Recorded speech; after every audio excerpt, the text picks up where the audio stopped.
reading sa mga Aquarius. Aquarius, this is for you.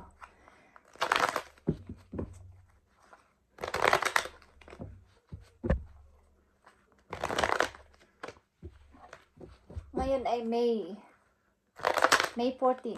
Guys, May 14 sa mga Aquarius. Para to sa inyo.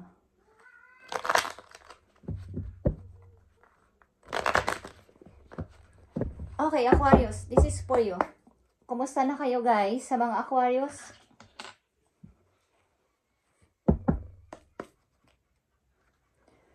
I need message for Aquarius. I need message for Aquarius. Kumusta na kayo guys? Oh. May mga good and bad news na dumating sa mga Aquarius. Maybe bigla ang mga okay. Dito ang King of Pentacles guys. The Hermit and reverse. The Lovers. And the Ace of Swords. Okay guys. Mukhang alam nyo na ngayon ang inyong gustong mangyari sa buhay sa mga Aquarius. Maaring kayo ay mayroon ng ipon o mayroon ng naiipon to parang patunayan sa inyong minamahal. Baga nakapag-isip-isip na kayo ng para sa kinabukasan o sa inyong pagtanda na ang lalaki na to o babae na to ang gusto ninyong makasama sa habang buhay. Maaari. Okay, Aquarius, tingnan natin.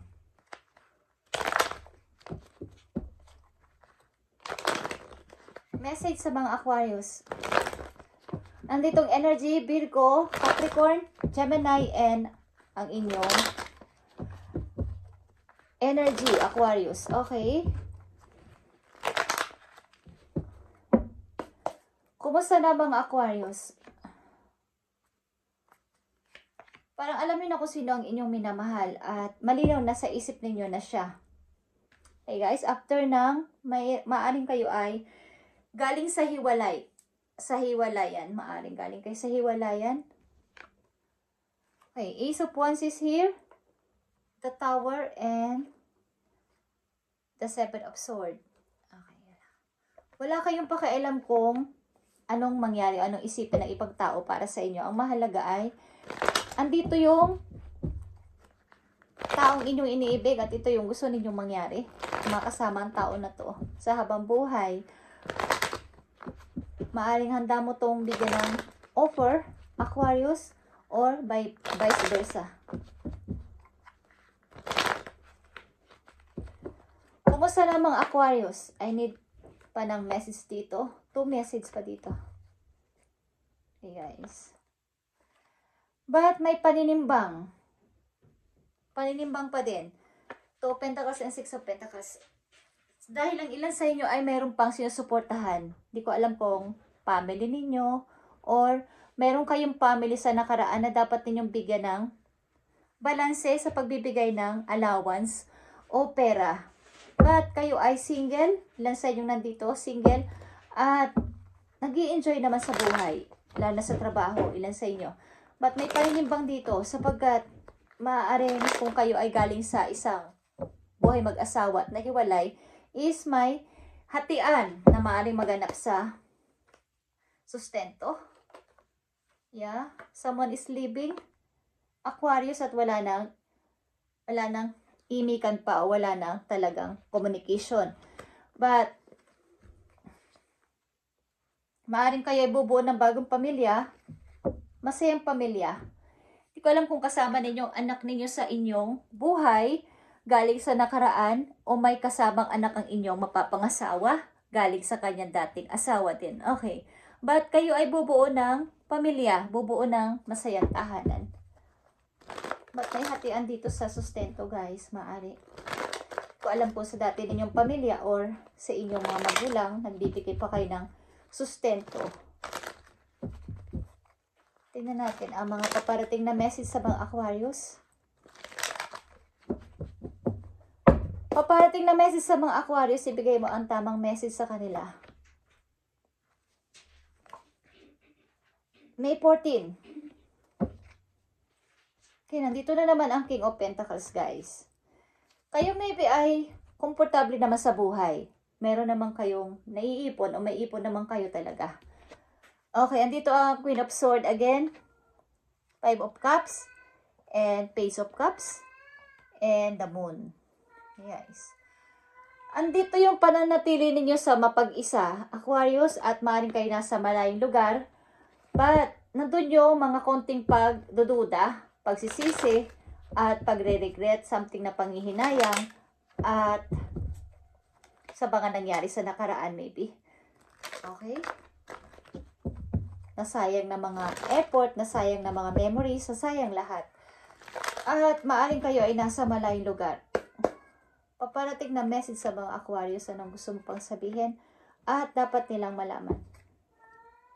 Maaaring may bago na kayong pag-ibig, at maaaring din ilan sa inyo ay nakikita naman, galing sa past na karelasyon, kasi may anak kayo doon, at but may limitasyon. Okay. At may pagtitimbang-tibag talaga sa nangyari, o sa relasyon na to. Pagamat ito ay tapos na, is mayroong pagtitimpi, may pasensya, at something na nasa gitna lang kayo ng sitwasyon. Kumusta na mga Aquarius? May namimiss kayo, maaring anak ninyo, guys. Yeah, may pagdududa talaga until now. Something na mayroong mga unhealthy habit kayo na maaaring nagre-reflect pa rin galing sa nakaraan sapagkat naaalala nyo talaga. Hindi ko alam kung pinagsisihan ninyo ang pag-alis ninyo sa inyong minamahal sapagkat may naaalala kayong mga memories at maaaring mga magaganda ninyong pinagsamahan ng tao na to. May panghihinayang, guys. Bagamat meron na kayong lovers sa kasalukuyan, may panghihinayang galing sa nakaraan. Sapagkat medyo hindi naman ito, kumbaga ito isang pagmamahal na mayroong halong emosyon at saka talaga nagmahalan kayo ng person na to. Okay? Okay, Aquarius, tingnan natin ang nangyari dito sa pag-ibig na to. Bakit ba ito nagkaganito?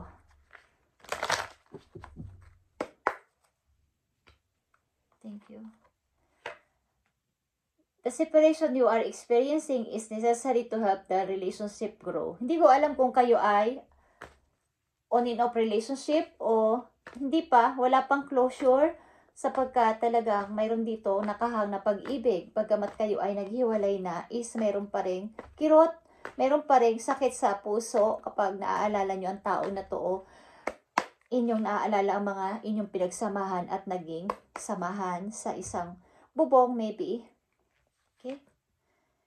Keep the door open. Don't be focused on closer door that you don't see the ones which open for you. Okay. Mukhang kahit kayo ay nasa pag-ibig na o umiibig na sa bago, is parang andun pa rin yung inyong mind sa nakaraan. Aquarius, naaalala at naalala nyo pa rin yung dati ninyong minahal at hindi kayo doon makamove. Okay lang sa inyo. Hindi kayo makamove doon, makaalis-alis.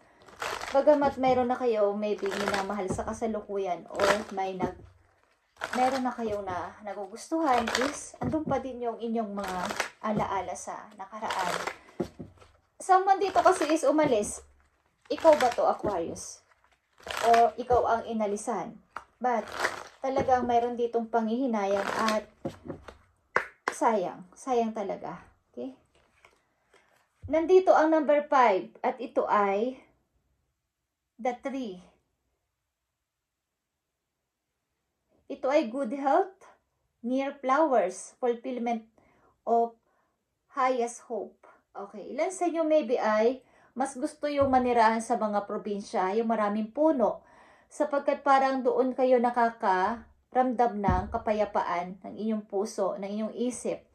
Maaring naiisip nyo na, pagtanda nyo, doon nyo gustong manirahan sa maraming puno o maraming mga halaman sapagkat andun yung malinis na tubig, malinis na kapaligiran at hangin. Sa probinsya, yung mga maraming puno. Okay. Maaaring sa pagtanda nyo, gusto nyo ditong manirahan sa mga mountains. Okay.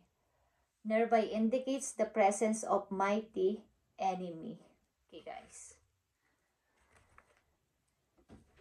Maaring kayo ay ninanais yung manirahan sa mga maraming puno at sa may mga bundok. Pagdating ng araw. Nagre-reflect pa rin sa inyo ang nakaraan kaya hindi kayo makatakas-takas o makaalis-alis. Tingnan natin ang inyong career, Aquarius, kung ano nang nangyayari o mangyayari sa inyong career or financial. Nandito ang take action, Aquarius.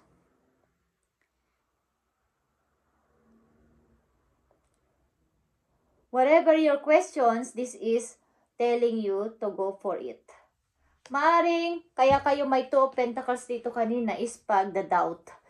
Paninimbang kung ako ba ay malalayo ako sa pamilya ko o sa aking mga mahal sa buhay. Aalis ba ako ng place ko para sa bagong work? Kayo ay hindi nagpapatuloy. Naka-stuck kayo dun sa, ang ilan sa inyo ay homesikin o naho-homesick agad-agad. Okay? Nothing will change if you don't take action. Don't let opportunity pass you by. Parang, andyan na yung opportunity about ito sa inyong career or financial, okay?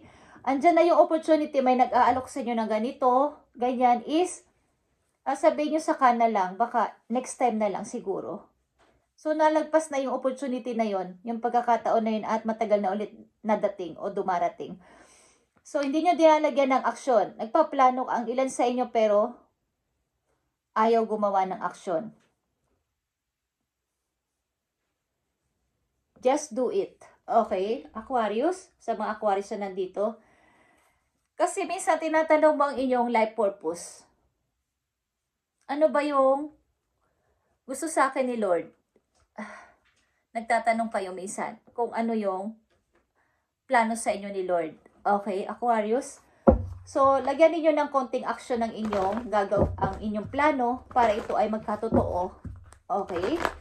Maaring kayo ay naka-stuck doon sapagkat sa pag-ibig nyo kung kayo ay nabiko o iniwan is natatakot na kayo ulit na pag kayo lumayo is kung kayo nasa pag-ibig na ngayon is baka magkaroon na naman ng hindi pagkakaintindihan.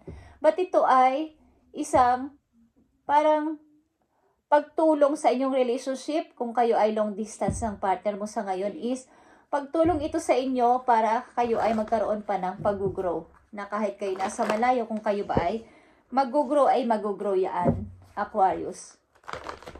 Madan masusubok ang inyong pagmamahala ng iyong iniibig kung kahit kayo ay magkalayo.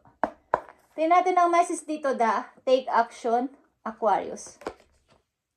Nakikita mo tong great adventure. Take action. Take a risk, venture forward. Yan ay katugma nitong take action. Kahit hindi mo alam ang iyong pipiliin trabaho, pipiliin place sa malayo, is just do it. Aquarius, take a risk and venture forward. Forward, guys. At makikita mo na nandun pala yung pag-unlad ko sa money sa ibang lugar. Andun pala. Wala pala dito sa probinsya ko. Hindi naman masama kung ayaw nyong umalis sa inyong lugar. Is maganda naman talaga yung magkakalapit ang pamilya. Kaya lang, kung ninanais ng inyong puso na maiba naman ang kalagayan sa buhay at wala naman dong opportunity sa inyong place, ay why not na hindi nyo itry, okay, kung may opportunity. Sapagkat, yun din naman ang tinatanong ng inyong puso. Yun naman ang hinahanap na answer ng inyong puso at ng isip na mayroon pa ba akong dapat gawin sa buhay at may magaganda pa kayong opportunity na paparating sa akin. Okay, Aquarius. Mahalagang message for you. You need to ignore whatever else is doing and achieving. Okay? Your life is about breaking your own limits and outgrowing yourself to live your best life. You are not in competition with anyone else. Plan to outdo your past, not other people. Ibig sabihin nito,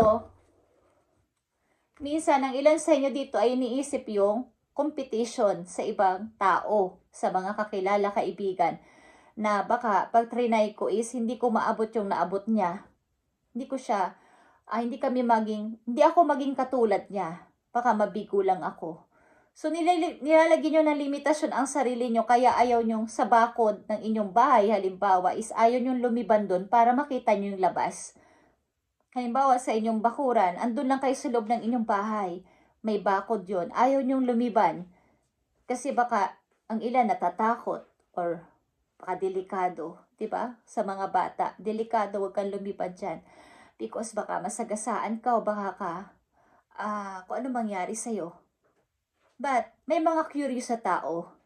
Like sa pagmatanda ka na o nasa edad ka na, curious kang lumabas ng inyong bayan, ng inyong country, kung gusto ninyo, para makita niyo yung labas, kung anong meron, kapag may opportunity. Kung ano ang kahihinatnan ko kapag yun ay trinay ko, kaya lang, nalagyan ng ilan sa inyo ng limitasyon ang sarili na hanggang dito na lang ako. So, yun ay hindi magaganap ang inyong plano kung hindi nyo lalagyan ng aksyon. Nandito yan sa inyong financial and ito ay sa inyong career. Na wag lang plano, lagyan ng aksyon at mag-step forward. Umi-step ng kaunti, nagbabackward agad. Okay, Aquarius. Ano pa ba ang sasabihin sa inyo, guys, para meron kayong idea? Para sa mga Aquarius, ano pa ang dapat ninyong malaman? Ang ilan sa inyo ay umalis sa pamilya, maaari. Sa isang may asawa, okay? But may long distance relationship yata kayo, okay? Ang ilan sa inyo. Tingnan natin, Aquarius, ang payo sa iyo dito o sasabihin, nandito ang villain, or you can always rewrite the story. Ulit-ulit ang nangyayari sa buhay mo, Aquarius, at walang pagbabago. Kailangan na pag nag-rewrite ka again, iba na ang isusulat mo. Pare-pareho lang kasi. Halimbawa, yung routine, pare-pareho. Yung mga ginagawa araw-araw, pare-pareho. So, kailangan kung makakapagplano ka na at gagawin mo na to, lalagyan mo ng konting pag-action is, may iba naman yung story na ilalagay mo sa diary mo. Okay, Aquarius? Thank you and God bless, at kayo ay maaaring nakatakdang makaalis ng inyong bahay, ng inyong place, ng inyong probinsya, halimbawa lang, is mangyayari ito kung gagawa ninyo ng aksyon at igagrab ang opportunity na maaaring nag-o-open sa inyo, guys. Sapagkat ang ilan sa inyo ay homesikin, bawang ilan sa inyo ay makimama, malapit sa mga pamilya. Kaya lang kung sa inyong puso meron kayong adhikain na makalayo at makapag-try ng trabaho sa ibang lugar, pwede naman tawagan. Ano na ngayon ang social media, diba guys? Okay? So, pwede namang magtawagan. So, walang mangyayaring homesick. Okay? Magkikita kung uuwi. At least, na-try nyo nagawa ninyo ang inyong pangarap. Na-try nyo. Okay, Aquarius? Thank you and God bless, Aquarius, at i-update natin sa susunod na araw para sa inyo. At ito inyong message ngayong May 14. Okay. Maaring nung March pa, nag-iisip na kayo ng kung ano-ano mga plano, ba't hindi natutuloy. So, sinasabi ulit sa inyo ngayon ng inyong mga guides na ituloy nyo na to. Take action, Aquarius. Just do it. Thank you and God bless.